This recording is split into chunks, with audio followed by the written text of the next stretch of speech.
Friday night. Yeah, I know what that means. And if you forgot, remember, this is your boys, Playcallers. Make sure you check it out. All the different content that we part of. Talk about all that later. Maybe even another day. But we got some very important things to talk about. A lot has happened in the world of sports in the past 7 days. We here to talk about not all, but a good portion of what's been popping. So before we get started, just a quick reminder. First time watching, you haven't been around in a while, or maybe just happened to stumble across us and like, who is these guys? That's a great question. I only know one way to answer that for you. The Playcallers.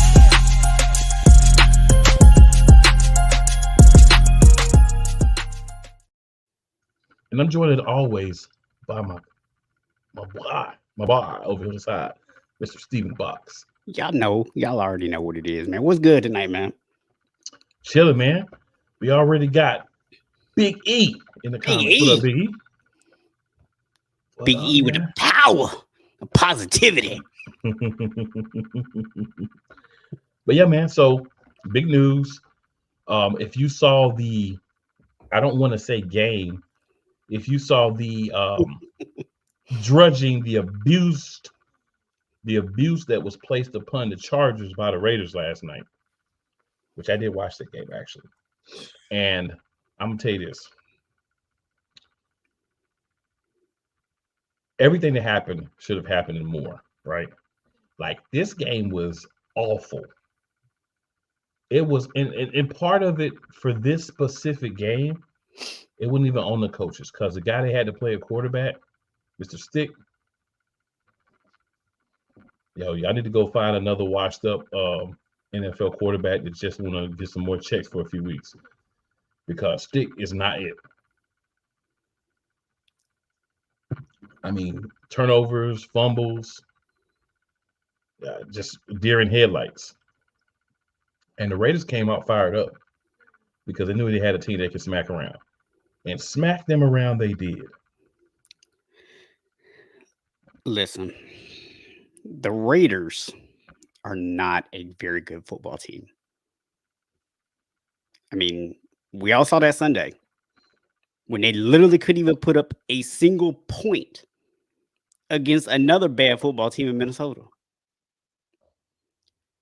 So the fact that you lost 3-0 4 days ago and then came out there and did this mollywhopping on the Chargers. I mean, look, I get it.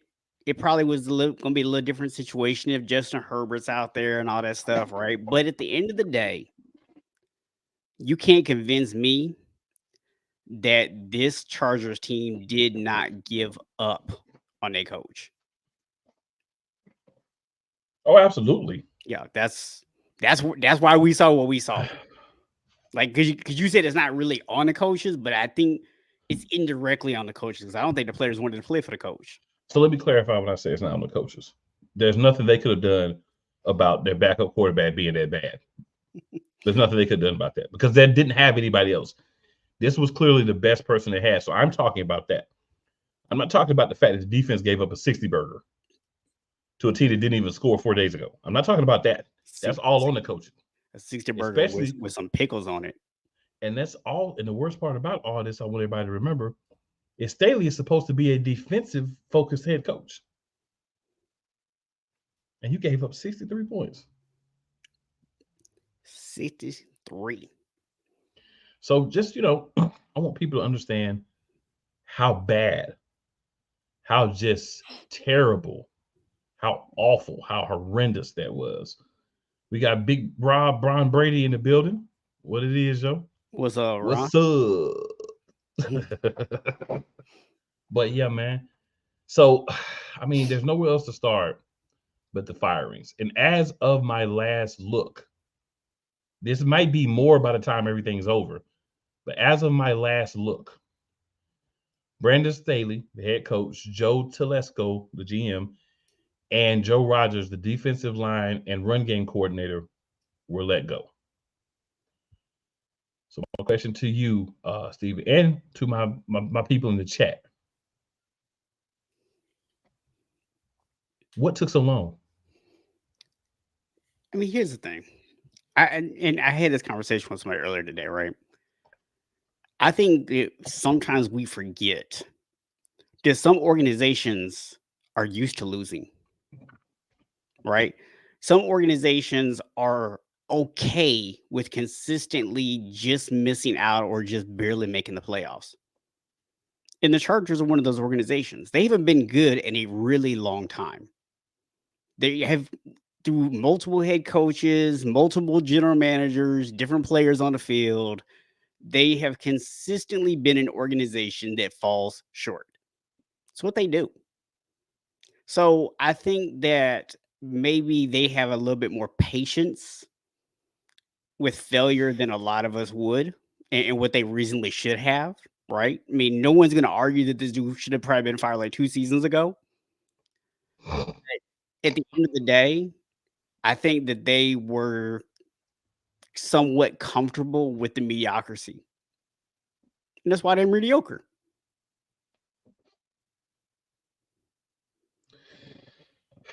So I got a couple comments here. So Big E says 660 burger with a side of fries. Don't forget the large milkshake and 2 apple pies, sir. All that. And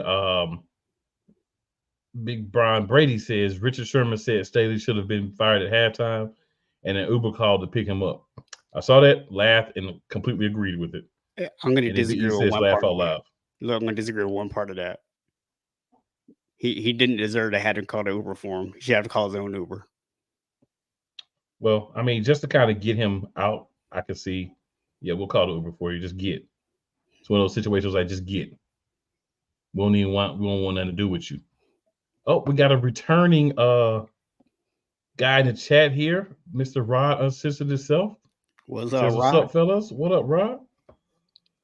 But yeah, for me, man, this is an embarrassment.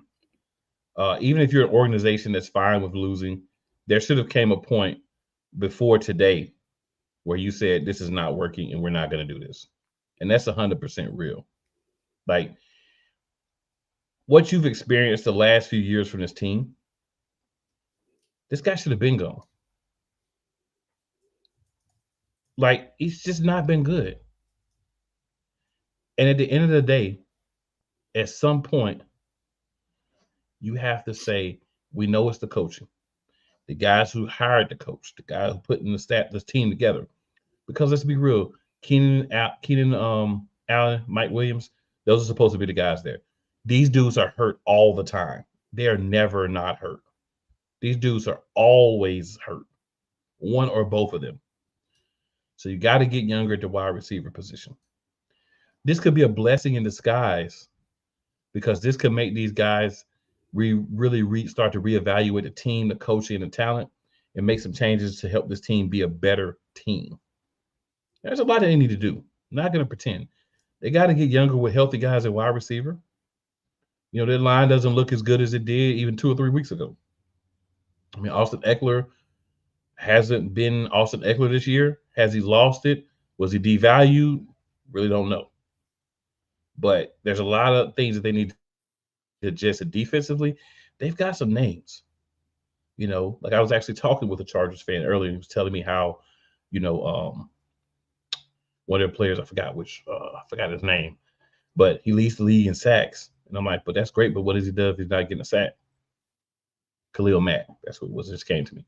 And I said, well, what does he do when he's not getting a sack? And he's like, yeah. I'm like, bruh, y'all would be better off saying, you know what, we got to rebuild. Like we really have to go through a real rebuild. We got Justin Herbert, but we don't have a lot that's playing together around him. You got names, but they're not performing for you. So if they're not performing, flop them for assets and build. You got time to rebuild with Justin Herbert. Quarterbacks play like 20 years. Yeah, I mean, look, this is gonna be my thing. So I just pulled this up. So I don't know if people realize this or not, but he was only with them for like 2.5 years. It's not like he was there for 10 years. Okay, he literally started with the team in 2021. They went 9-8, first year, 10-7 last year, got to the playoffs, lost the that embarrassing comeback win from Jacksonville, He should have been fired then. and then this year it's just been horrible. I mean, I get where people are coming from because it's like you can see the dude's just in over his head, right? Like from day one, he didn't really look like a good hire in the first place. But you made the hire, and it's not as if he went and did like Nathaniel Hackett did in Denver, where he looked completely overwhelmed and they like lost all those games. He had a winning record every year until this year. So again, I go back to this is a team that finishing at or barely over 500 is acceptable to them. If they had over a 500 record this year, he probably still would have a job right now. That's the sad truth of this organization. Well, they got rid of Anthony Lynn, and he was 33-31 with his time as head coach. Then you brought in Staley, and he wasn't really any better. I think it's interesting that they did come out and fire him during the season. I mean, he had last night. There was no. I mean, they had to, but I'm just saying I'm surprised because there have been so many other times that they really should have done that, and it is what it is, right? A couple comments here. Rob says I would have picked him up. He says and dropped him off of West Boulevard. For those of you who don't know, Rob also lives in the Charlotte area. West Boulevard is not the most savory side of town. So yeah. And then Rod, off topic as normal. Steven, are you going to the Lakers banner ceremony? Well, since I'm in Atlanta, sir, no. And it's an in-season tournament banner, so definitely no. Is Herbert what we really think he is, though? And then he said he doesn't seem like a difference maker. I'm assuming that he doesn't seem like a difference maker is in regards to my Khalil Mack thoughts. Perhaps it's about Justin Herbert as well. I think if you think Justin Herbert isn't a difference maker, all you have to do is look at last night. You know what I'm saying? Like, clearly, and I'm not saying Justin Herbert is a top 5 quarterback. You put him wherever you want to put him. He is head and shoulders above that dude that they tried out there last night.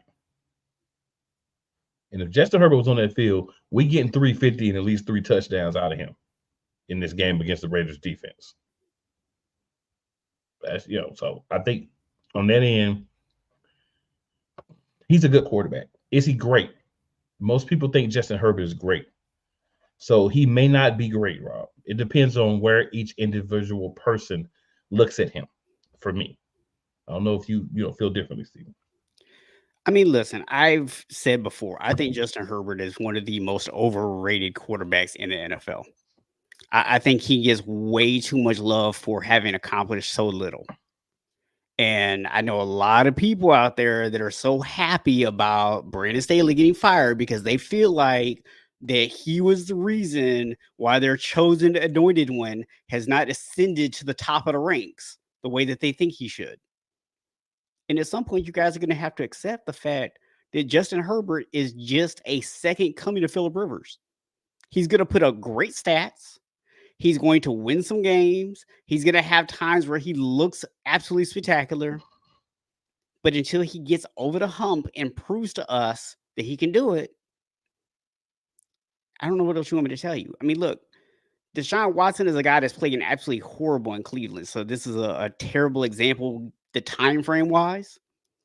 But when he was in Houston, when he was that dude, we talked about how he willed that team to victory in spite of Bill O'Brien.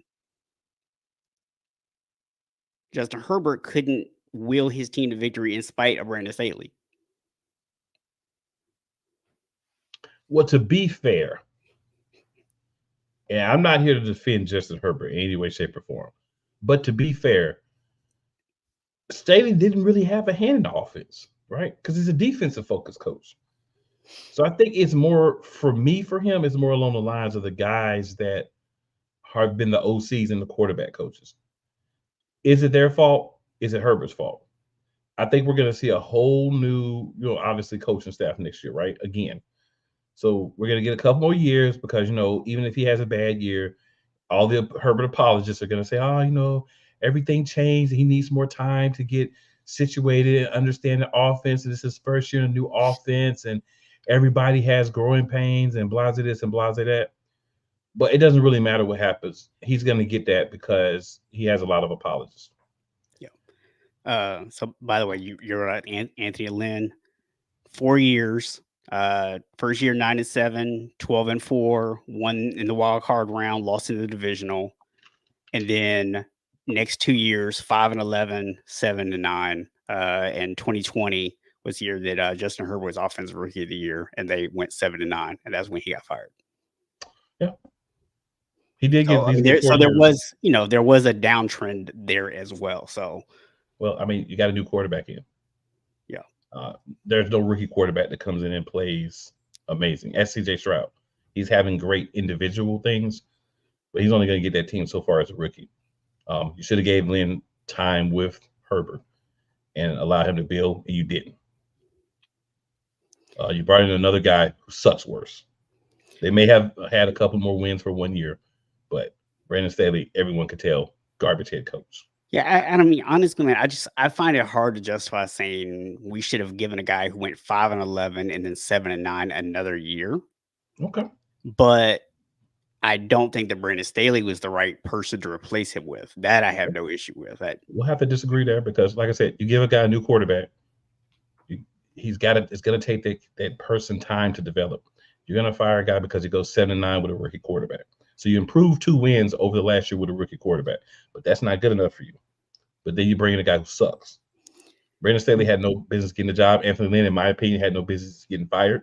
There's guys who did not have the 2 seasons he had the first 2 years that were given a lot more time in their positions before they were let go as head coaches. So that's me. You have 2 solid years. You have a bad year. You have another year where you're starting to climb back with a young quarterback. First year, you get rid of him. You get him 1 year with that guy. That's garbage to me. You can feel differently, but it will always be garbage to me. It doesn't matter who the coach is if he's showing improvement. 7-9 is better than 5-11. You don't fire a guy when he's on the upturn with a rookie quarterback. That's just me. I think that's garbage. I will always think that's garbage. Man, there's some people that say you go 5-11, you should have got fired before they brought in the rookie quarterback. So, I mean, that's true, but you didn't. Yeah. So what did you expect to happen the next year? You thought he was going to go back to 12 wins? It's going to take time to get there. If you're going to keep him when he goes 5-11, you need to give him a couple more years with a young quarterback. Still better. Look, let's be honest. They're still do better that debacle in Carolina, though. Oh my goodness. We can talk about that in a minute. But before we do, let's go to some comments here. So Rod on the Sensor laughs. He says, Jim Harbaugh. Oh, sorry, y'all. I thought it clicked. It didn't.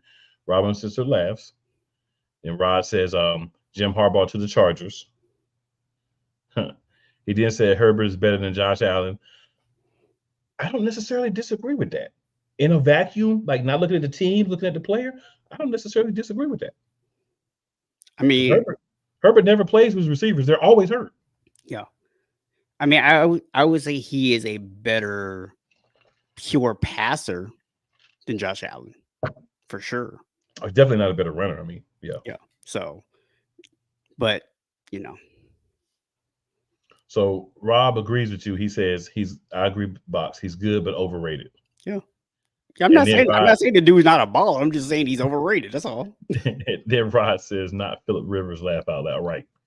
He went Phillip Rivers on us. But, hey, man, I mean, so far, Herbert hasn't done anything to prove my co-host wrong in saying that. So he's Phillip Rivers without the kids. Ain't nobody got that many kids. The lady she ain't had that many kids. Phillip Rivers trying to make up for other people not having kids. Phillip Rivers is wild, bro. He's wild, bro. All right, so my next question. Everybody in the chat, this question's for you as well. So far this season, we know that Josh McDaniels has gotten fired. Frank Reich has gotten fired. And now Brandon Staley has gotten fired. What other coaches do you feel should be gone on or before Black Monday? And if you're not aware of what Black Monday is, the Monday after the regular season ends, that's when they start to let go of coaches who may not have performed up to expectations, so to speak. Yeah, to me, number one on the list has to be Ron Rivera, right? Just you want to talk about giving a guy way more chances than he deserves. That's Ron Rivera right there. So he's got to be the next guy out. Honestly, uh, I'm not going to necessarily say he's going to be fired because I think that due to the long relationship, this is going to be brought across as a mutual parting of ways. But I do believe the reports that Bill Belichick will not be coaching in New England next year, or possibly anywhere at all. He may decide to retire.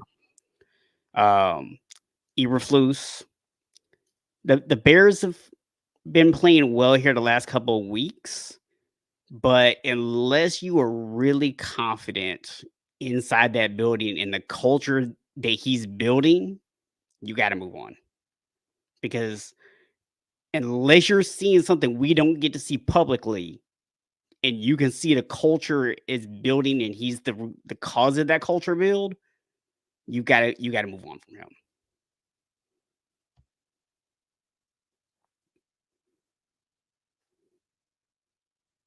You got any anybody else That's you want to fair. add to That's that fair. list? So, I definitely have some people to add to that list. Yes, sir. Yeah, there's a So we're few going to more I take can a add. trip down to NOLA. I want to leave some for you too. Dennis Allen. Yeah.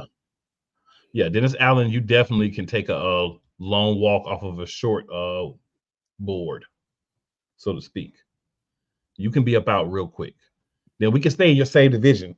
Mr. Arthur Smith, you, sir, should thank every football god and whatever deity you believe in and pray to that you still have a job.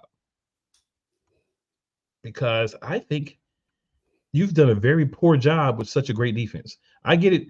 Your quarterback play is terrible, but you've kept in a guy in Desmond Ritter who is not an NFL quarterback, in my opinion. But that's the guy that you've chosen to keep in and keep playing with. So, yeah, Mhm. I think you should be looking for possibly not having a job next year. That is 100% for sure. Now, if we wanted to kind of split hairs, so to speak, there's some more people you could talk about that could lose their job.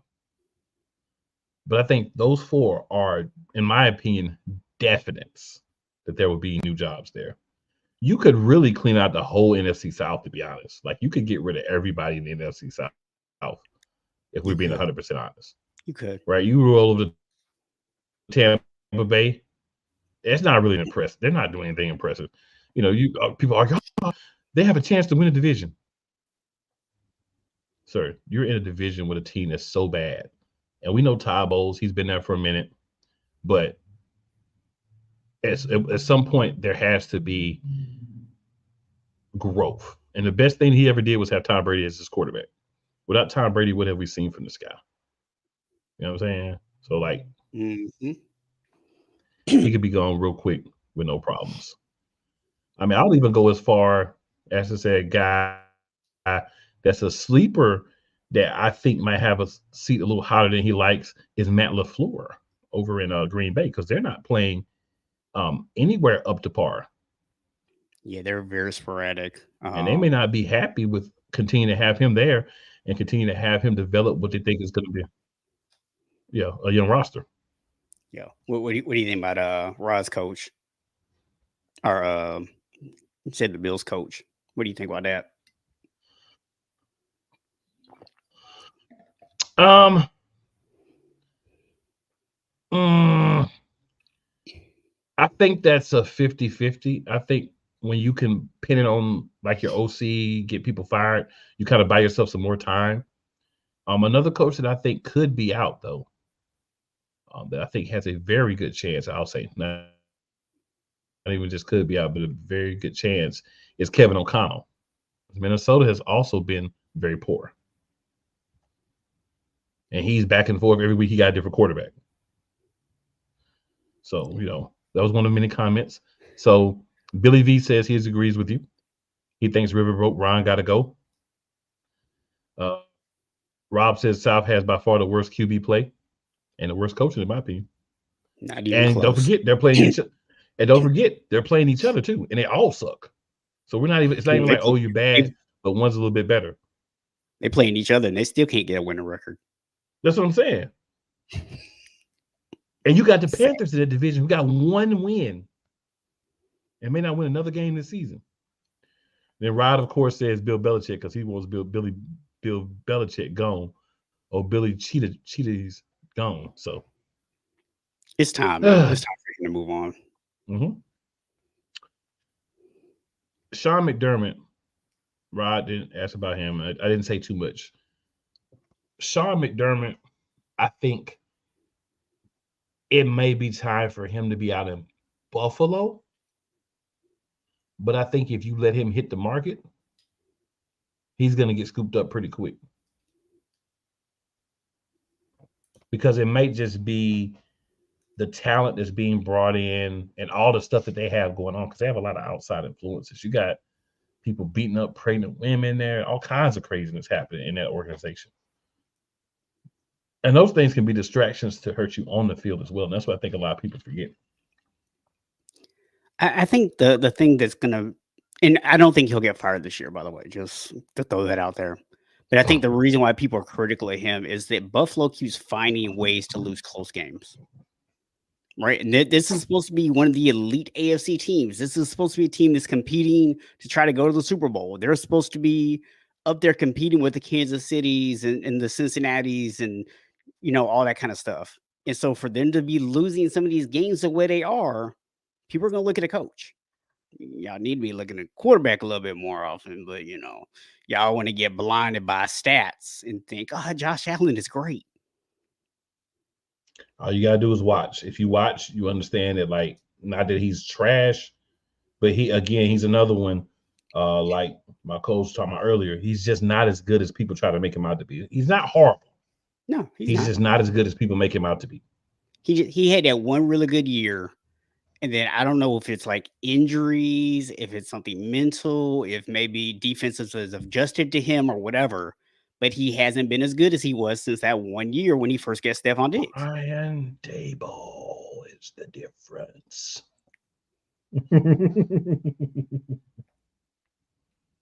That's the difference, in my opinion.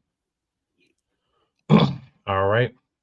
So Rob says, why the HE double hockey sticks to people picking New Orleans as a Super Bowl contender? I don't know who does that. I pick him as a playoff contender because they play in the worst division in football, and somebody's got to come out of the division. So, I'd say they're a playoff contender to make the playoffs, but nothing further than that. Yeah, I don't know anybody that had them reasonably coming out of the NFC. Right. And Rod says Vikings coach been trash. He has, but old Kirk 2 Chainz Cousins has been helping him out here for a few years. Yeah. I think you get a little bit of a pass this year too, because Justin Jefferson was now, you lost Kirk Cousins for the year.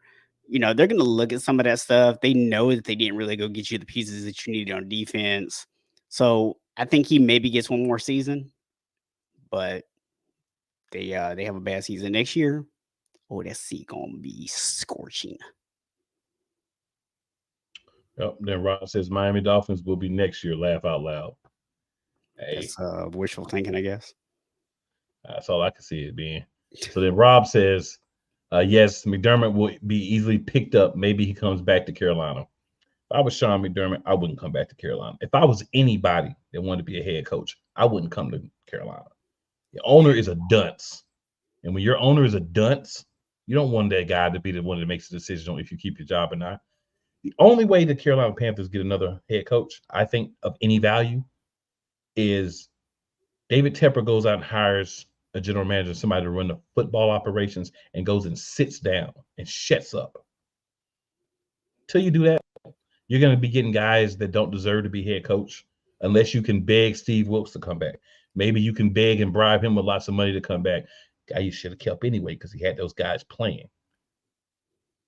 But instead, you felt like Frank Wright would be a better choice. A guy got fired the last 2 seasons in the middle of the season. That's your guy. That's kind of moves I'm talking about with Tepper. That's why I wouldn't come. Yeah. And Rod says they have talent on both sides and no AFC championship or Super Bowl appearance. That's true. Pretty sure it's talking about Miami there. Yeah, but I mean, you could be caught by Buffalo too. Yeah, but the thing is, at the end of the day, man, you think about both of those teams, and it's like, yeah, they might not have those championship game appearances, but at the same time, they have at least been consistently in the playoffs, or at least when they haven't been, you can look and say, well, they had some injury issues that kind of kept them from getting in. Look at last year. I mean, you can't really blame the coach for the fact that Skylar Thompson had to come in and be a quarterback, right? So at the end of the day, I don't think that seat is close to getting hot in Miami. I think it would take at least 2 bad seasons for that seat to get hot, or some really embarrassing playoff losses. Or getting a 60 burger dropped on you. Oh man. But in the defense of this being a week that you fire Staley, the last coach that got a 70 burger dropped on him now has his team in playoff contention. Just saying. Yeah. But by the way, public service announcement for those of you who did not see it. If you're going to jump on Twitter and ask for people to be fired, at least get their name right. Because my former left tackle, Joe Staley, did not appreciate y'all calling for his job because he doesn't coach for the Chargers. That's terrible. That's terrible. All right. So AP in the building. What up, AP? He says it looks like Saints not winning the division. It's looking like Tampa Bay winning it. They all 6-7. It's like 3 of them are 6-7, and then the lowly Panthers. So I mean, it's really anybody division. So hey, bro, they got that division's got 4 games left to see who can be the absolute worst outside of the Panthers. They just want to know who's going to be fodder for whoever finishes at number 5, the Eagles or the Cowboys. Pretty much. All right. And then Rob says last year they were considered contenders coming into the season. I believe he's talking about Miami there. Yeah. And they were. He says, I agree. And then he says, not an attractive job now. It was an attractive job before, in my opinion. That's why you had to go with Frank Wright. But, yeah. And then he says, if I'm Wilkes, I'm declining. The only reason I would see Wilkes not declining is getting the opportunity, right? Like you have to get the opportunity to be a head coach. Even if you don't necessarily succeed, once you get that opportunity, especially if you're a person of color, that kind of makes people look at you more and say, okay, he's gotten the opportunity, not just as interim, but as an actual head coach, been hired, given a contract, been a head coach. That's how you kind of get in that head coaching carousel. You can't get in until you get a ticket. So your ticket is getting that job, and it's normally not a good job to begin with. So, that would be the only reason if I was him that I would consider it. But if he does it, if he's like, I'd rather be a DC in San Francisco, I mean, I can't be mad at him, but we'll see. I'm personally hoping that he'll maybe hold out for another year, and if Robert Saleh ends up getting fired by the Jets, then we can just make that swap. So Stephen, I'm going to let you answer this question here. Rod asked, if Kyle Shanahan chokes again in the Super Bowl, will the seat get warm? So here's my issue with this narrative. So first of all, people want to attribute the Falcons Super Bowl to Kyle Shanahan. And I wasn't aware that Kyle Shanahan was the head coach of the Atlanta Falcons. I thought it was Dan Quinn. And last time I checked, Kyle Shanahan's offense built what should have been insurmountable lead had the defense done their job. So y'all always love to put that game off on Kyle Shanahan. But the reality is that was the defense's fault. And yes, you can say, oh, he should have ran the ball on this one play. I mean, you had arguably at the time the best wide receiver in football and Julio Jones, and you had the MVP of the league that year in Matt Ryan. If y'all can't depend on my MVP quarterback and the best receiver in football to convert a first down for me, why are we paying these guys money? So I'm just gonna throw that out there in terms of the Atlanta Super Bowl. The only other Super Bowl that Kyle Shanahan has gotten to was in 2019. Y'all know how I feel about the lack of holding calls in that game that I feel like cost us a lot. But outside of that, this is what I'm going to challenge you to go do. Go and actually watch the fourth quarter of that game. Kansas City did something very smart. They sold out for the run. And if you actually pay attention to guys running routes, Kyle Shanahan schemed wide open wide receivers on almost every single play. Jimmy Garoppolo either failed to get them the football or Chris Jones twice made great defensive plays and getting his hand up and knocking the ball down.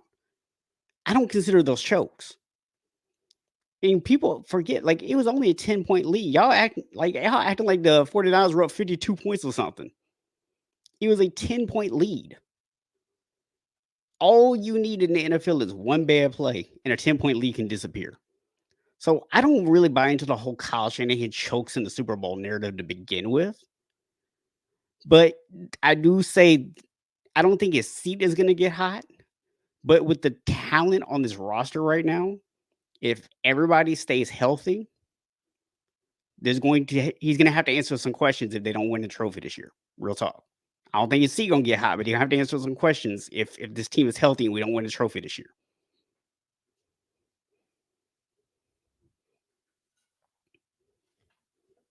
And there you have it. All right. So Billy V says, I really like the offense Miami runs. It works really well when the running backs are healthy. Rob says, no, New Orleans was considered contenders last year. By people I in New mean, Orleans. yeah, I was about to say, I don't remember anyone on a national level feeling like New Orleans was contenders because the big thing was they didn't have a quarterback. Mm-mm.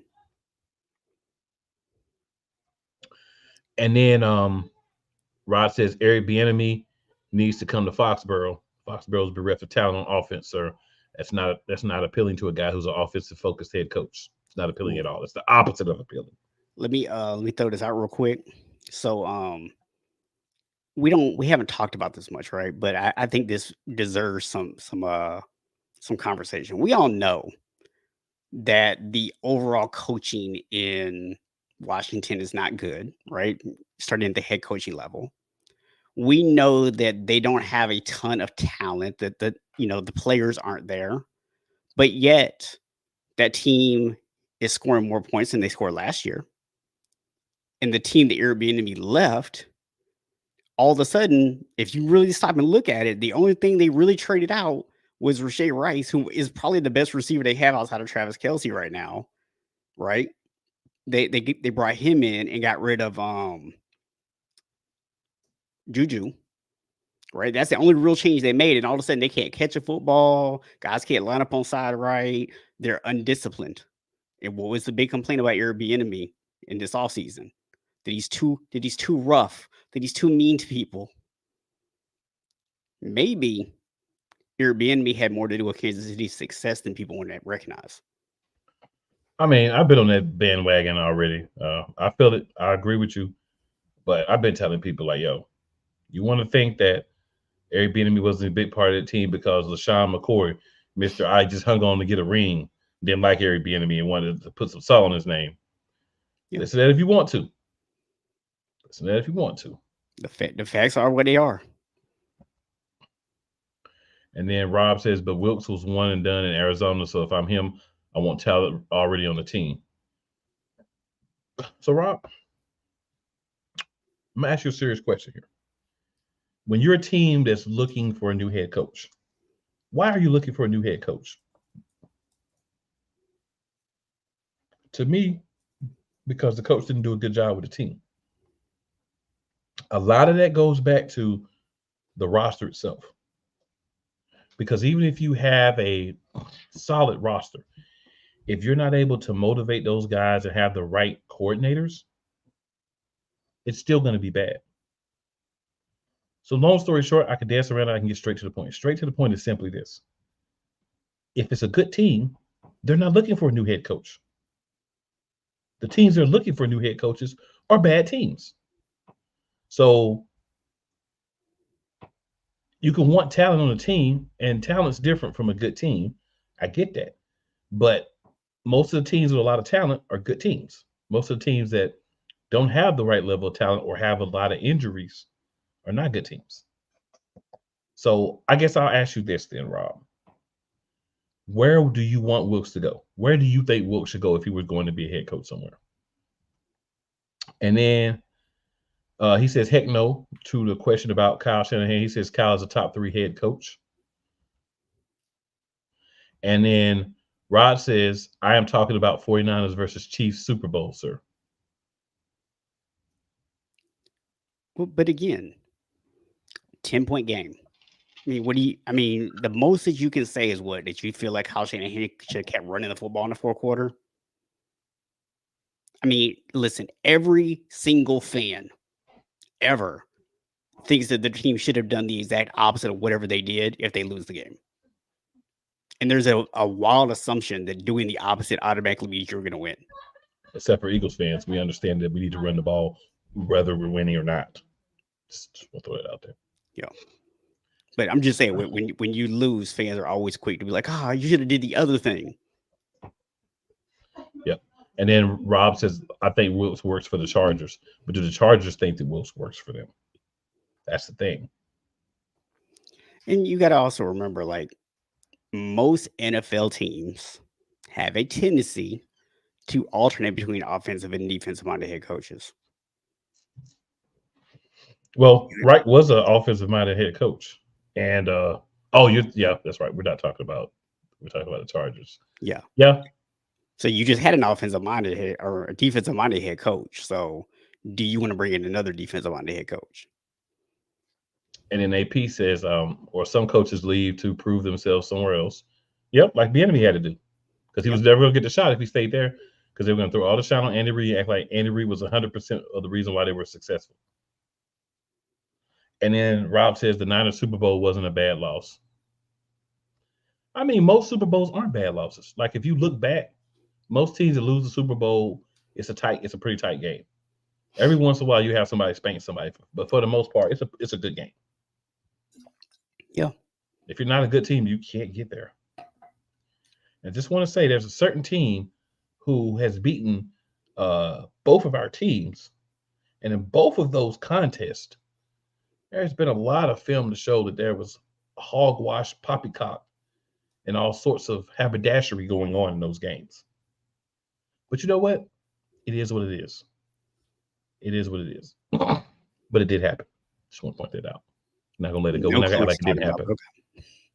Well, I'm talking about both your Super Bowl against the Chiefs and my Super Bowl against the Chiefs. Oh, you mean our team? Okay, I thought you were talking. I was thinking you were talking to Rob. I got you. Okay. Yeah. No, I'm talking us. Yes. Yeah. So haberdashery in those games. Yes. So we're going to move on here, guys. A couple more things we want to talk about here. So NFL playoff picture. Talk about that real quick because there's been some changes on that due to what's been happening with wins and losses. So we're going to start in the AFC. So we're going to save the best for last. And we're going to talk about the playoff picture. Playoffs. So as of now, there is not a team in the AFC that has clinched. Nobody. So we're going to go from all the teams that are jumbled up here. So we're going to leave the Raiders out. They're just outside at 6-8. But we have several teams at 7-6. So in 11th place at 7-6, we have the Buffalo Bills. Yes, the Bills are in 11th place right now. In 10th place, and they should be falling, is the Cincinnati Bengals at 7-6. Yes, it is crazy. The Denver Broncos are also 7-6 at 9th. Oh, and we're not done. The Houston Texans are 7-6 in 8th place. Oh, we're still not done with 7-6 teams. In 7th place, the Indianapolis Colts are 7-6.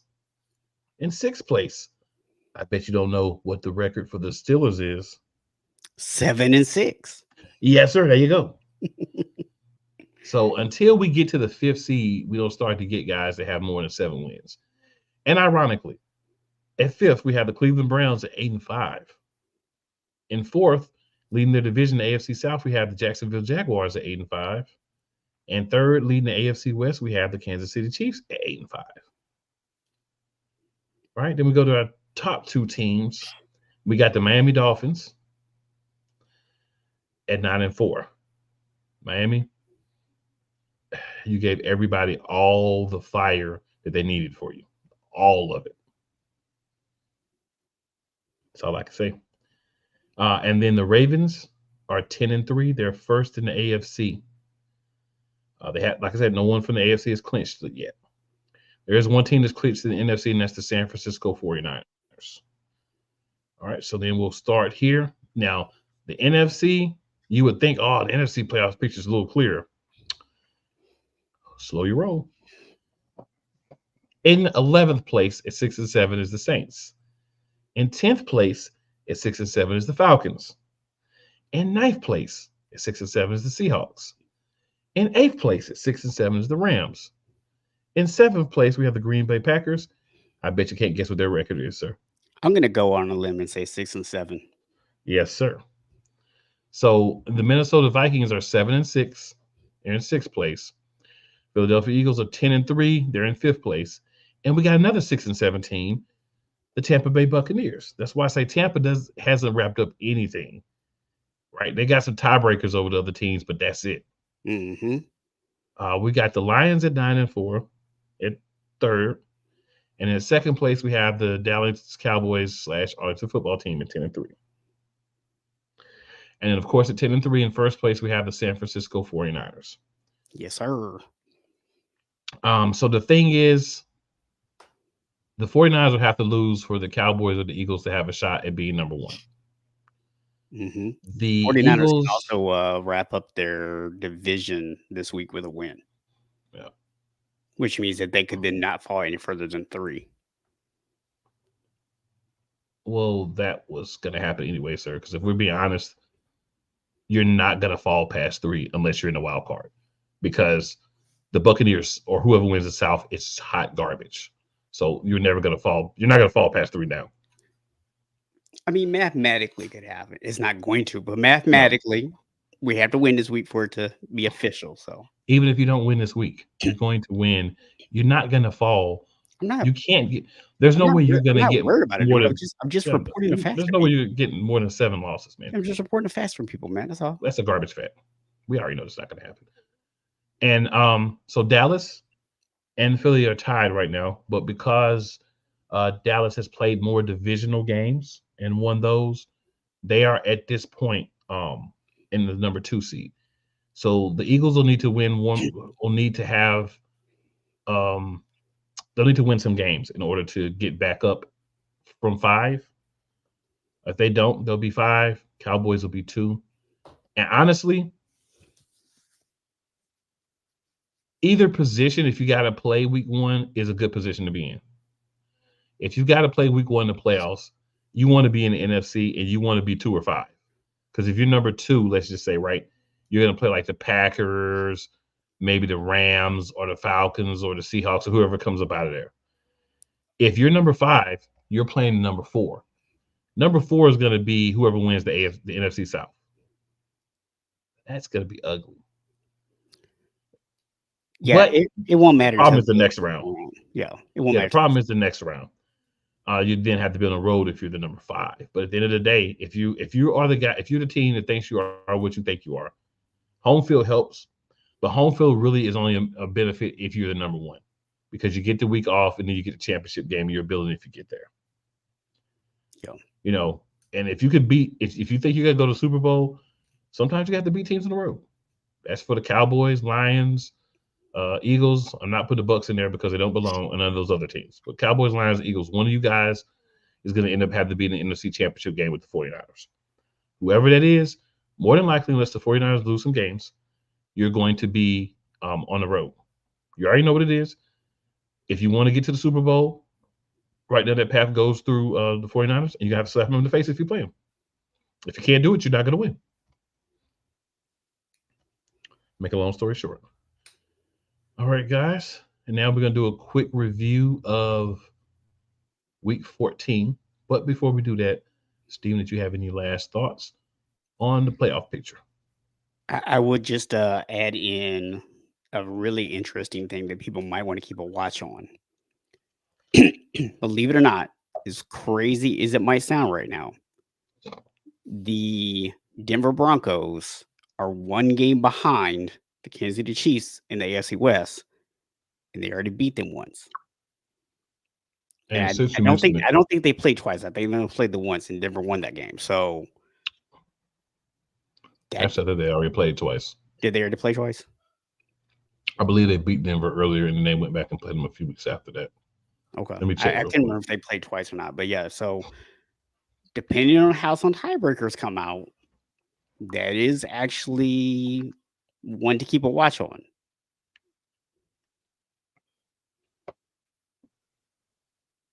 That is very true. I'm looking now. I think I remember them playing earlier in the season too and barely losing. So I'm just double checking here. So they beat them 24-9. Yeah, the Chiefs beat the Broncos 19-8. So they have played twice already. Okay. So yeah, so then we'll start getting into tiebreakers and stuff like that if the Chiefs lose another game and the Broncos can win out. So just something that we'll keep an eye on over the next couple weeks and see.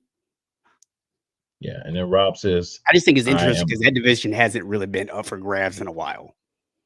yeah, I'm just agreeing with Box blowing a 10-point lead is nothing. Yeah, that's true. It's nothing. But when you get help from the referees, it definitely makes a difference. Yeah, I'm never gonna let that go.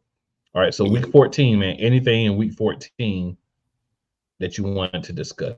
Any games, any injuries, any thoughts, anything from week 14 you want to I mean, I think we've kind of already put a covered ribbon on? some of the big stuff, right? In terms of like the coaches, and I mean the injuries are kind of what they are. Um, I do, I did get a little bit of a laugh. Somebody said Josh Dobbs and sent Justin Jefferson to the hospital. They dropped that dude all the way to third string. They're like, nah, bro, you can't be getting Justin Jefferson sent to the hospital, bro. You go and sit down over there at the end of the bench. I just want to say the Patriots beat the Steelers. That's crazy. I mean, the Steelers lost to the Cardinals the week before, bro. Like, I don't know Yeah, what but they doing. The Patriots to me is the second worst team in NFL because you're not worse than the Panthers. There's no way you could be worse than the Panthers, but you can be second. Um, Also, the Lions. You lost to the Bears. Not just Like lost to the Bears, but after the Bears 15-point almost loss. beat you last time, like you're not taking them lightly. You should be going in focused, and you got mollywopped. And Bears, I thought you wanted two top five picks. Apparently, beating the Lions is more important to you. I don't know what you're doing, but hey, you like it, whatever. If I'm not mistaken, they still have two top five though. So Well, I know they have number one. I That is think for they're sure. 1 and 5. Is I think where they're at right now. Uh, they may be. Unless what I Patriots is saw probably was outdated two. because I didn't look at the Patriots is date on it. probably But two. Well, the Jets are 5-8 too. So we got two teams worse. They're both 5-8. The Chargers are actually 5-9. So right now they probably have the third pick. So they probably have the fourth or the fifth pick. Well, the Giants are 5-8 too, and the Titans. So there's a couple of teams. So yeah. depending on how the tiebreakers go, you could be about seventh or eighth. But if you hadn't won this game, you wouldn't have to worry about it, Chicago. What are you doing? So Damien says that it's 1 and 4 right now. Okay. Maybe the tiebreakers fall your way. He also had a comment about was the Staley firing justified, and we did actually talk about that at the beginning of the show.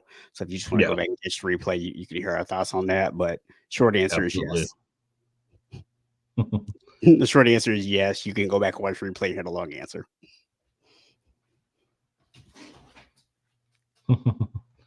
Then Rob says, if Eagles and Cowboys win out division, Eagles win division.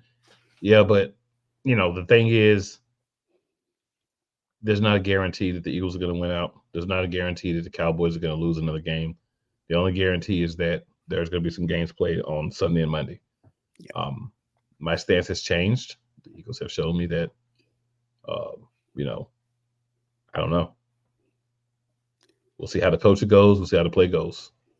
I don't know. Billy says the Bears try to make the playoffs. Yep. And then it says change the team when the front office is crap. Then of course he has the 1-4.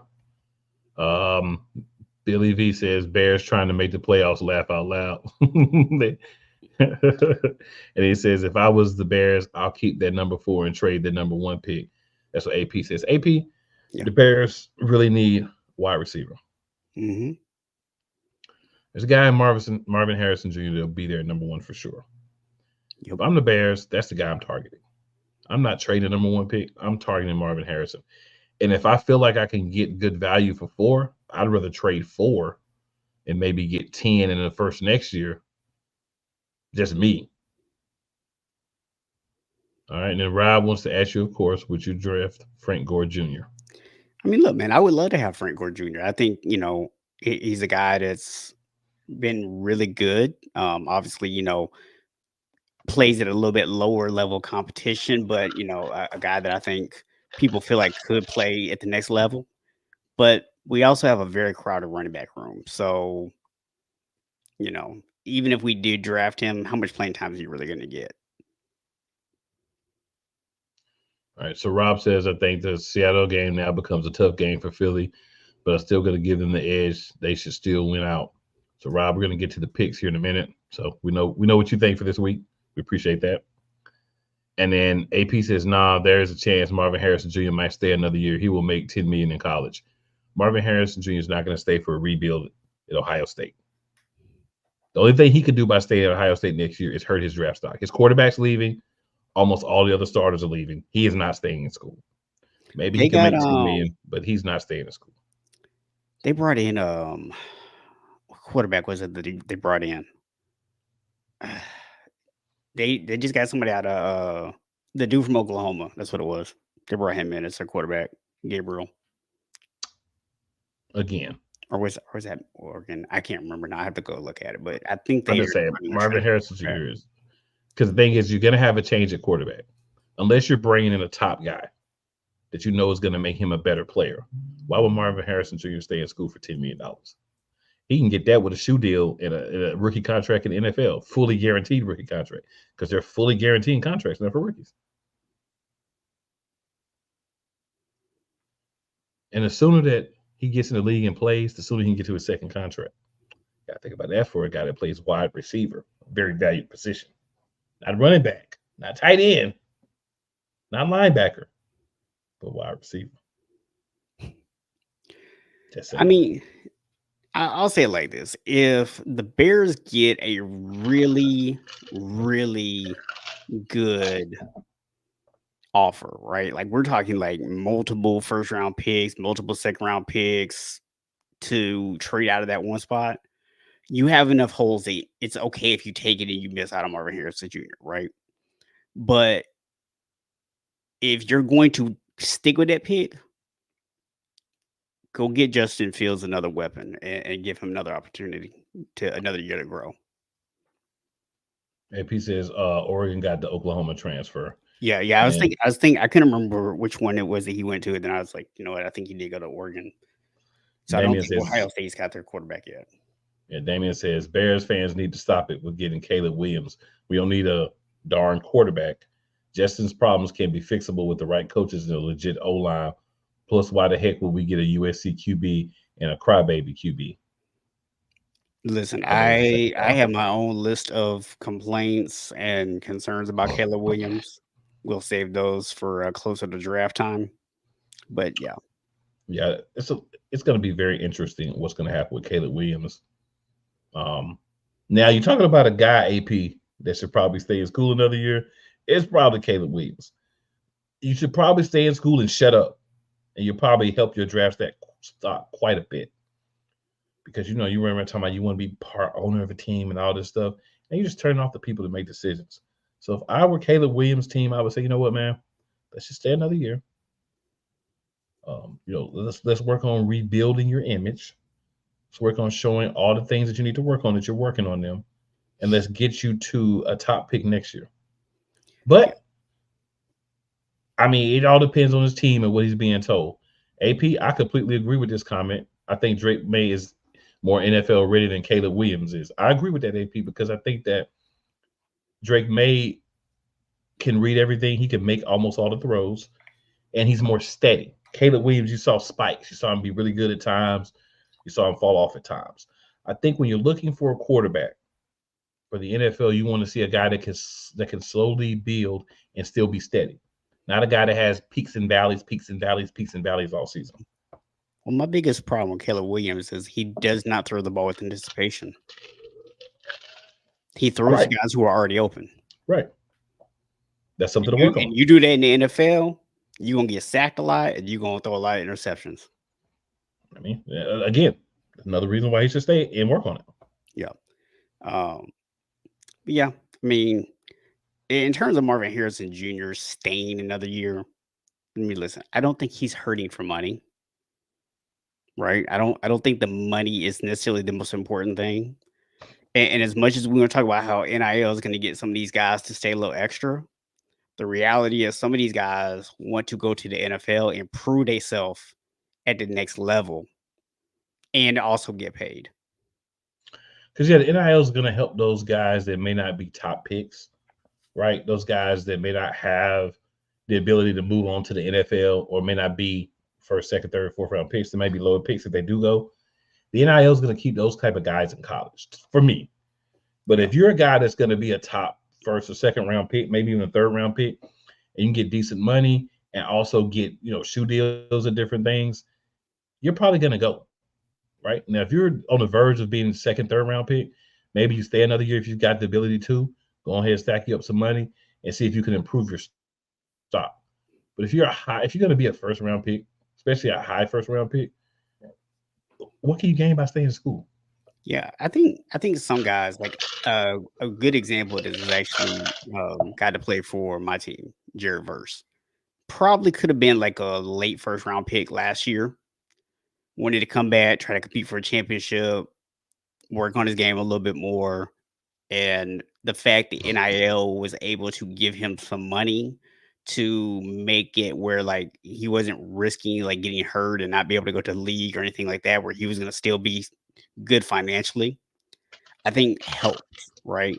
But like you said, had he been like a guaranteed top 5 pick or top 10 pick even, he's probably gonna go. So, that's I think where NIL can come in and play a little bit, right? Is like guys that are maybe at the end of that first round, but they know they could come back the next year and improve their stock. Right.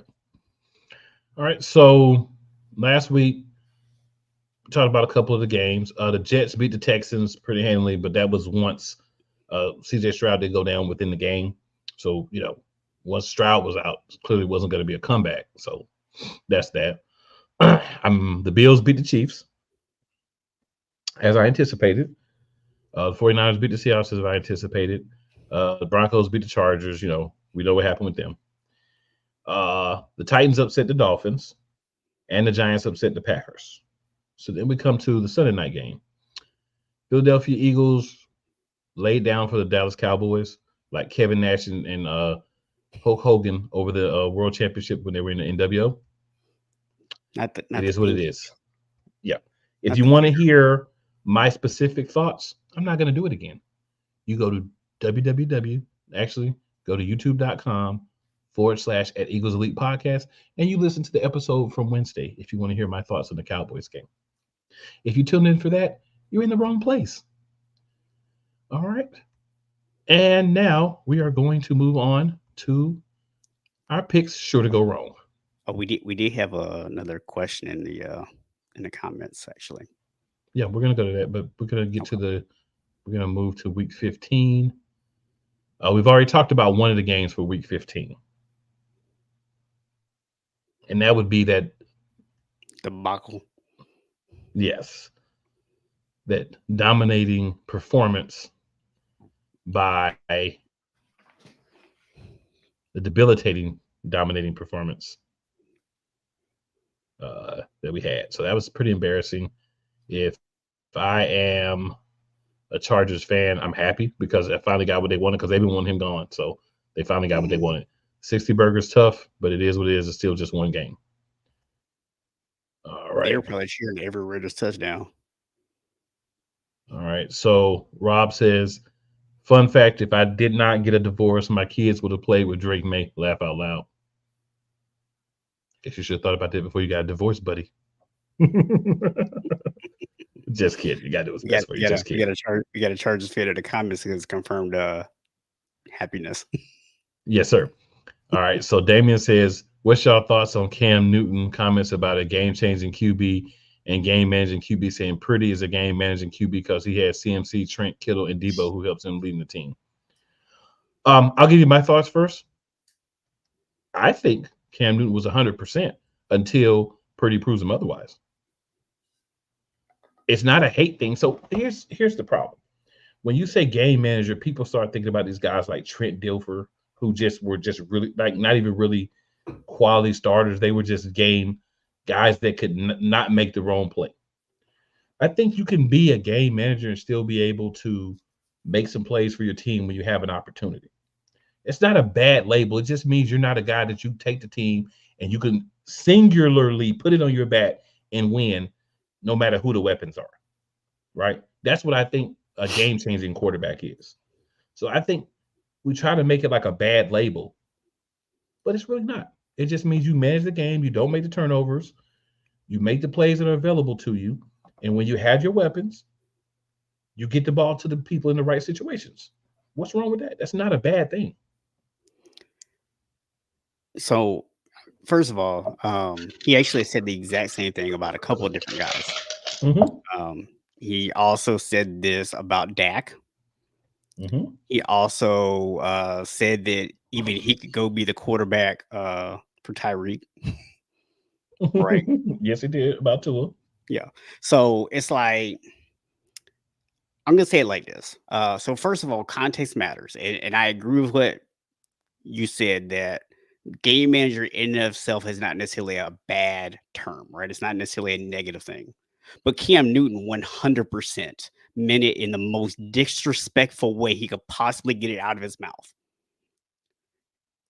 Because Cam Newton is so delusional that he believes that he is still capable of being a starting NFL quarterback.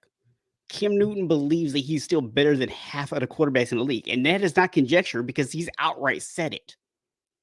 And when you have that mindset, you're going to start looking for reasons to justify in your own mind why you might should have a job over somebody else. So Cam Newton's negative comments about these guys to me comes across as just bitterness.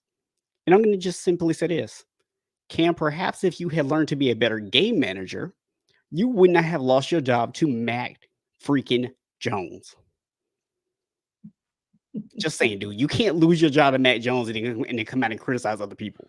Just I saying. think I, on the low, just on a side note, I think Cam is saying some wild stuff to drum up people talking about it. So his podcasts and stuff jump off. And people are giving him exactly what he wanted. Yeah. Uh, Um, we but I got the will snake in the building real quick. Jake yes, the sir. snake. What Jake up, the Jake? Snake. So I'm just gonna say this. This is to me the funny thing, right? Um, this is where we have come with quarterbacks. If I go back and look at some of the all-time greats, right?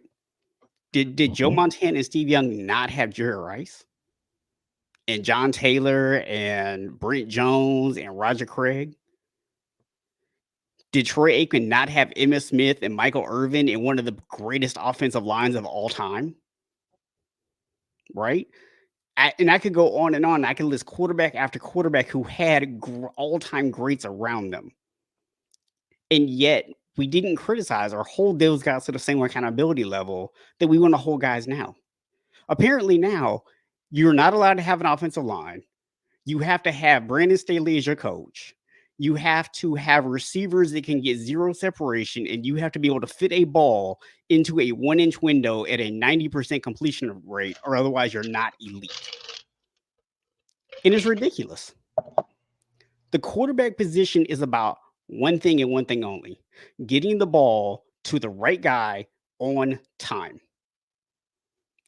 And you know what, man?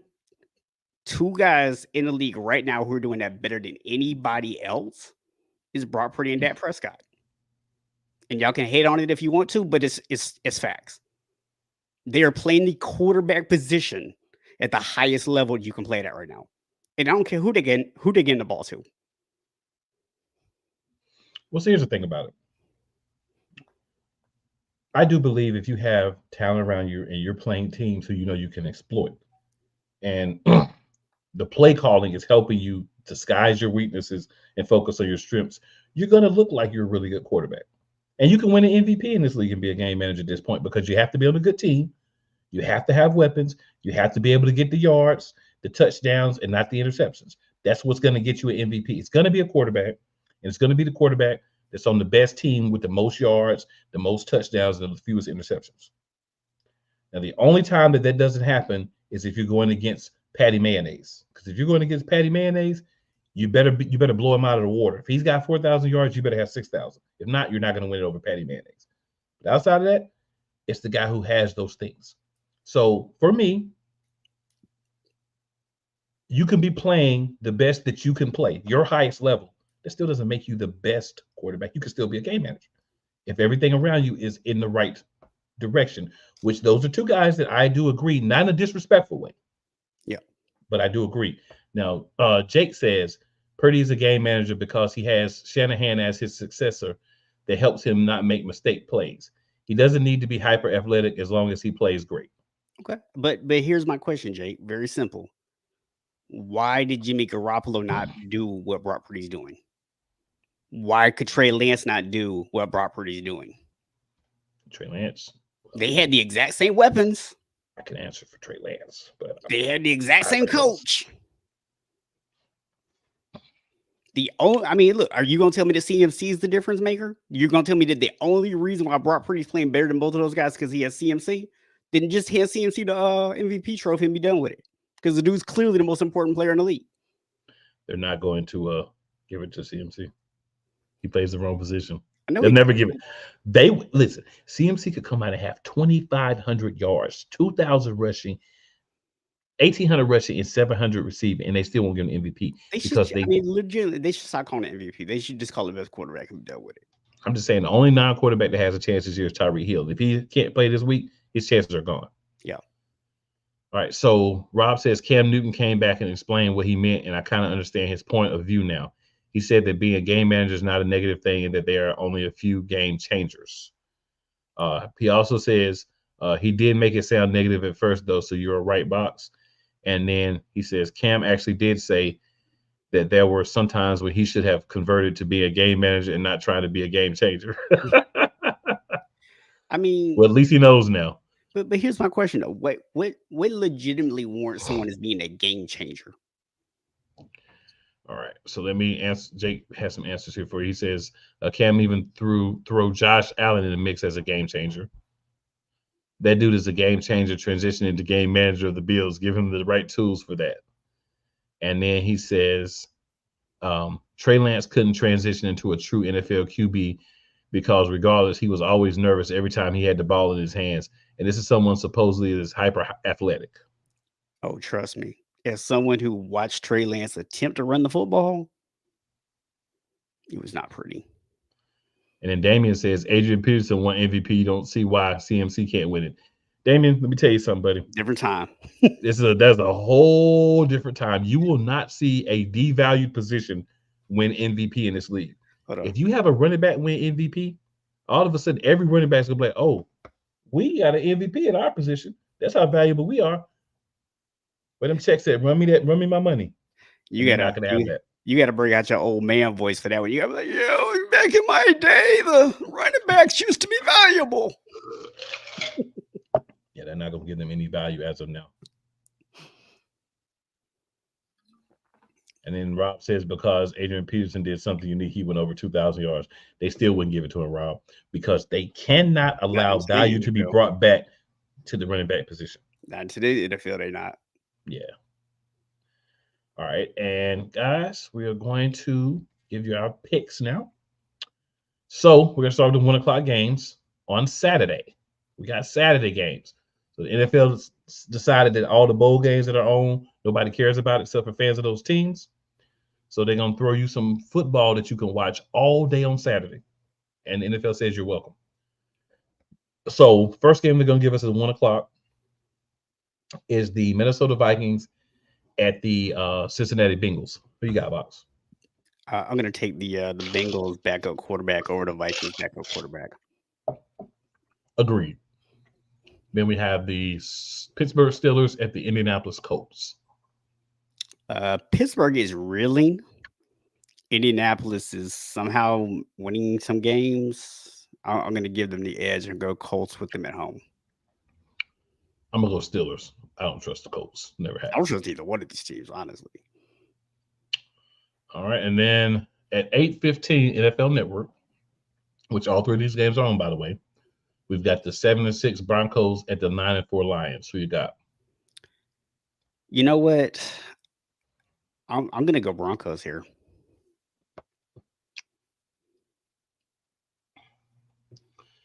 This one was tough. I'm going to go Lions. Slight edge at home. But they're reeling, so this could be a get-right game for them. Yeah. I mean, look, this is the week. Either you get right this week or you fall off a cliff, one or the other. All right, so got a couple of comments. So Snake says, unfortunately, he didn't stick to the script. Then he'd be comfortable to let the ball rip. Jimmy G, on that note, he had his moments, but injuries, of course, but when he needs to execute when trailing, which he really couldn't do. And he says Jimmy couldn't do that. So then Damian says, so I guess a center can't win an MVP because NBA devalues them. So I'm going to stop here for a minute. I know we're going through the pitch, but I'm going to stop here for a minute to educate my man Damian. You can't devalue a center in the NBA because centers are one of 5 positions on the court. If you've got a guy who is a dominant player at the center position, he's going to always stick out because they only have maybe 3 or 4 big men who play center who are going to be quality or better. Yeah. If they are of non-American descent, they normally learn how to dribble. They normally learn how to shoot. They learn the complete game. The centers that are quality in the league right now, that's what they have, right?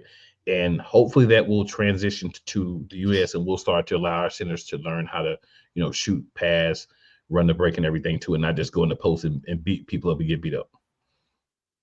You can't devalue a center in the NBA. They just don't everyone doesn't have one, so they found ways to work around not having a traditional quality center. The best 2 players in the league are centers. So the NBA has not devalued centers. The NBA hasn't gone and said, oh, we're only going to pay centers like $3, $4, $5 million a year. It's not what's happening with centers. So they're not being devalued in the NBA at all. There's just not enough quality ones there. So huge difference. I like trying to make the connection, but huge difference. Yeah. And I'll just reply to Jake very quickly that on your comment about Jimmy Garoppolo. But that's my point is Brock Purdy is not just managing the game. He's making those throws. He's letting it rip. He's looking for the ball downfield and not just taking the check downs. So he's doing the things you want your quarterback to do. That's all I'm saying. Nobody else in that offense has done that. Well, also, I think he's a better pure passer of the football. Yeah, he is. So, I mean, that doesn't, to me, I think what Jake's saying is essentially, and Jake, correct me if I'm wrong, but essentially, yeah, he's good at what he does. He's doing the things that he should do, but the other guy should have been able to come in and do those same things. That doesn't make Purdy great because he could do what you're supposed to do as the quarterback in their office. It just means that he's good enough to do what you're supposed to do, which isn't a bad thing. Yeah. But I think he's saying people are overvaluing what Purdy has done so far. And it doesn't mean 2 or 3 years from now, Purdy doesn't step out and show people that, yeah, maybe you felt I was here, but now I've got a chance to really grasp everything, understand everything. The game slowed down for me. Maybe he does become a guy that we start talking about that is a game changer. I'm just gonna say that anyone who wants to really feel like Brock Purdy does not do amazing things on the football field, watch film. Because if you watch the film, you're gonna realize it's his decision making that's the difference. And you can't coach decision making. It's something that guys either seem to have or they don't. And we can talk about the talent. The talent definitely makes a difference. I'm not gonna sit here and tell you that it doesn't. But you know, even Patrick Mahomes apparently needs some talent.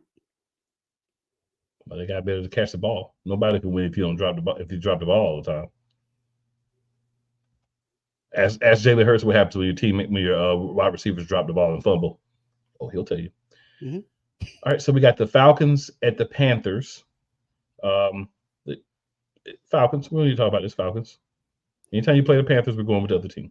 Yeah, I mean, this is the one time that you might actually 100% pick the Falcons. So, guess we're going to be in agreement this week. And then the Bears at the Browns. Definitely going to Cleveland. The Bears have had their Super Bowl. They're back to being the Bears. Yeah, I'll go Cleveland to pull this one out. And we got Buccaneers at Packers. Buccaneers win multiple games, lose multiple games. We're on the lose multiple games part now. I'm going with the Buccaneers. Yeah, I like the Bucks in this one actually too. We got Dolphins at Jets. Dolphins need to get right. So I'm going to go Dolphins, but I'm going to go Dolphins by a touchdown or less. The Jets are just a team that we just don't know which version of them is going to show up on a given week. But I like Miami in this game.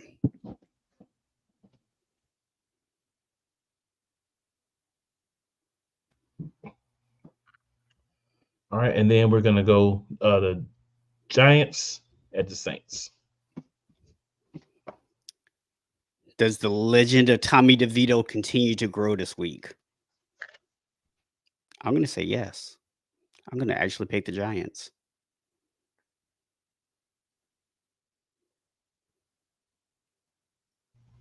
And I'm going to pick the Saints.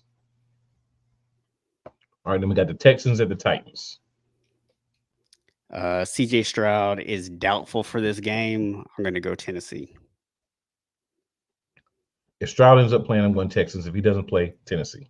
Yeah, I mean they're saying as of today he's doubtful. So yeah, I'll just give him the benefit, mainly because I needed him to be ready for Sunday for me, even though I know he won't be. All right, then we got the Chiefs at the Patriots. Definitely going to go Chiefs on this one.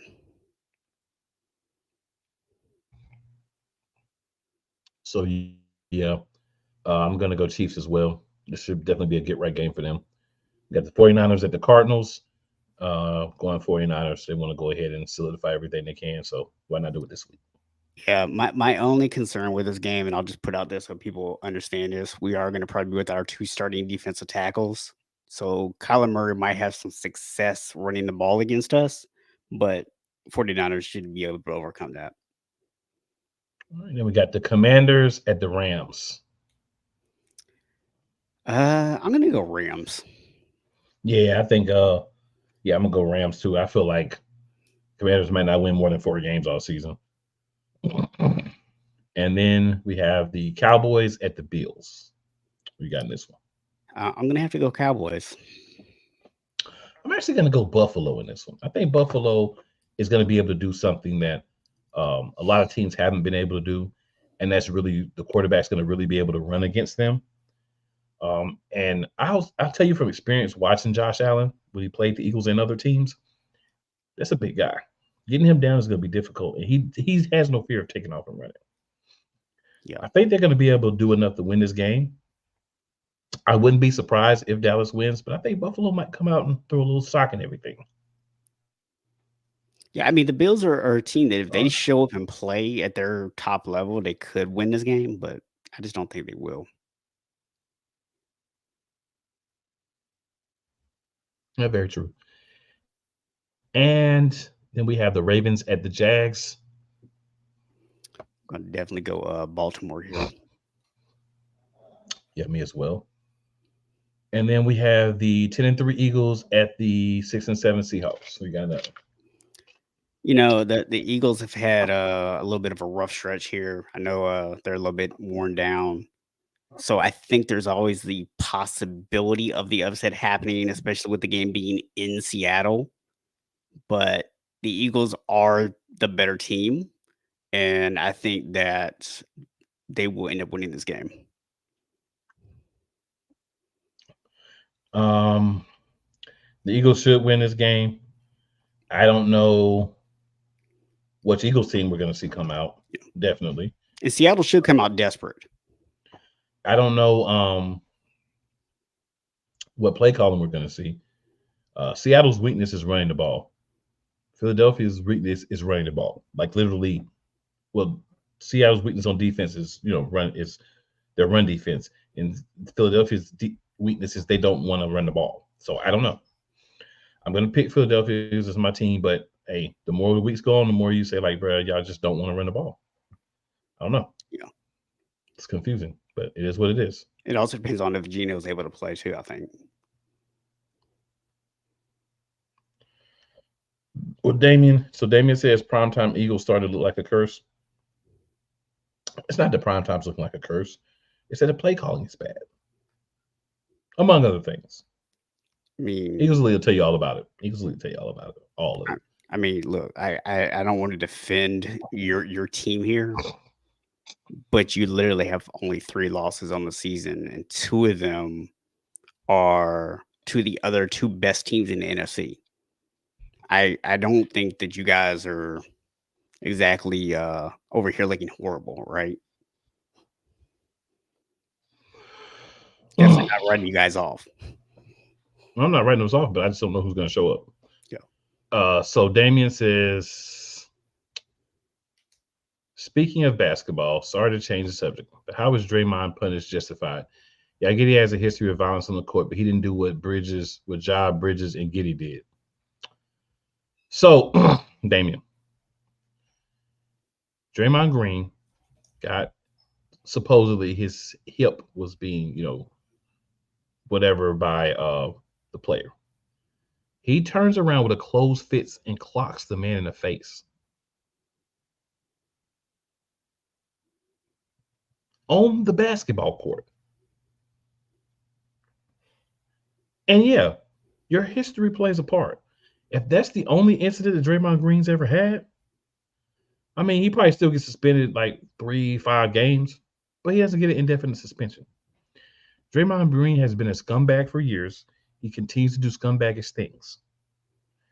Your reputation is always going to follow you. This is an offense. You could say that, oh, he didn't do anything or whatever. No, he did. He punched the guy in the face in front of the referees and then tried to act like that's not what happened. He is out of control. You can blame his team as well because his team has never reined him in. To compare what happened with Ja, Bridges, and Giddey, things that happened off the court, to a guy constantly attacking it and making it unsafe for other guys who play the same sport as him on the other team. And let's not forget, this is the same guy that put a rear naked choke on Rudy Gobert a few weeks ago. Same season. So yeah, this guy deserves everything that he gets for this. Every game that he's suspended, everything he's got to do off the field, off the court, he deserves it because you can't keep playing basketball doing these things. Yeah. So yeah, it's not the same situation at all to me. No, it's not. And I know we really haven't talked too much on the whole Giddey situation, but I'm gonna say the same thing that we always say when you have off the court stuff and there's an active investigation in it. I'd like to do this crazy thing where I wait for facts to come out. before forming opinions. It's like if he's guilty, then yes, we all feel a certain way about him. But I don't know. I just had this crazy thing where I actually wait for evidence and wait for the facts to come out, because if it was as clear cut as most fans seem to believe, he should already be in a jail somewhere. And I'll also say this on that particular thing. Ja and Miles Bridges, once the situations came out for them, they were immediately suspended. Hmm. Josh Giddey hasn't been. Yeah, So I wouldn't have a it is problem. what it is. Yeah, I mean, I don't necessarily agree with the fact that he's allowed to play right now. Like I don't necessarily agree with that aspect of it, but I understand where the difference is. It's an allegation. I don't know exactly what the situation was Bridges. Jaws obviously was not an allegation. There was video of him.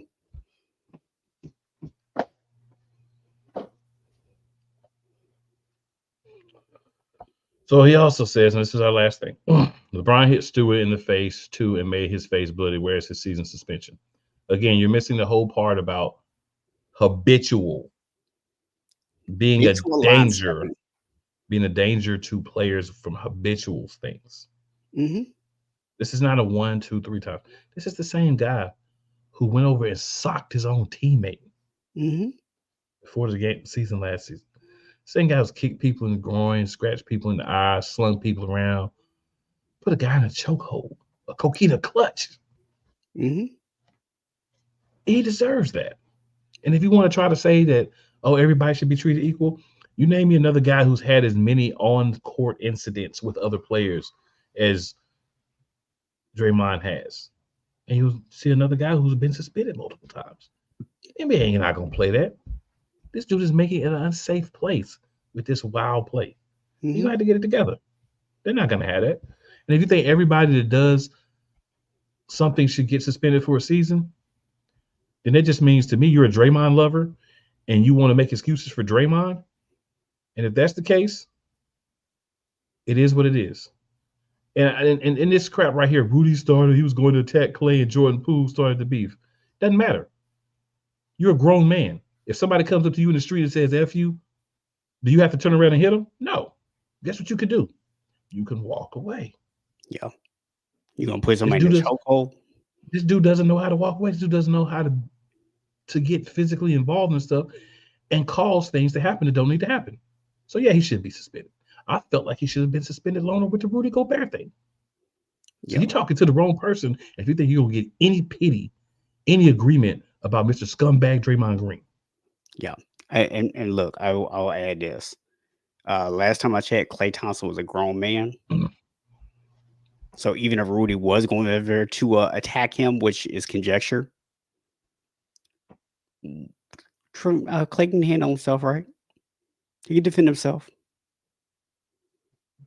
He should be able to. But according to Damian Hernandez, Draymond Green has to save everybody on the team. And then he shouldn't get in trouble for attacking people. He should be okay with just, being able to just beat on people and do whatever he wants. So hey, if that's how you feel, man, that's how you feel. You definitely want to get in agreement with that on this side. With that being said, guys, we have come to the end of the episode. I want to remind everybody, make sure you tell 2 of your friends, 4 of your enemies, come check us out. Just because they don't like you doesn't mean they won't like us. And we out.